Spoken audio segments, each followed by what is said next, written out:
আজান দিয়েছে, আজান এবং একামতের মাঝখানের সময়টা আছে, এই সময়টা কাজে লাগান, দোয়া কবুল হবে ইনশাআল্লাহ। নামাজে দাঁড়িয়েছেন, সেজদায় গিয়েছেন, সেজদায় দোয়া করেন, দোয়া কবুল হবে ইনশাআল্লাহ। প্রশ্ন করে অনেকে যে ভাই সেজদায় কি বাংলায় দোয়া করা যাবে? হ্যাঁ যাবে, যদি আপনার নামাজটা নফল নামাজ হয়। কোন নামাজ হয়? ফরজ নামাজে করবেন না, নফল নামাজে করতে পারেন ইনশাআল্লাহ। সেজদায় বান্দা আল্লাহর সবচেয়ে কাছাকাছি থাকে, এই সময়ে বেশি বেশি দোয়া করতে রাসূল সাল্লাল্লাহু আলাইহি ওয়াসাল্লাম তাগিদ দিয়েছেন। দোয়া করলে ডাইরেক্ট কবুল হবে ইনশাআল্লাহ। পিতা মাতার খেদমত করে দোয়া করেন, দোয়া কবুল হবে ইনশাআল্লাহ।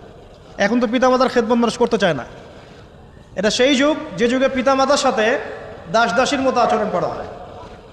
সন্তানরা ভুলে গেছো তোমরা যে তোমরাও একদিন পিতামাতা হবা। আমরাও কিন্তু একদিন পিতামাতা হব। যারা বিয়ে শাদী করেছে, সন্তান সন্ততি হয়েছে, তারা জানে এই যে প্রসব বেদনার একটা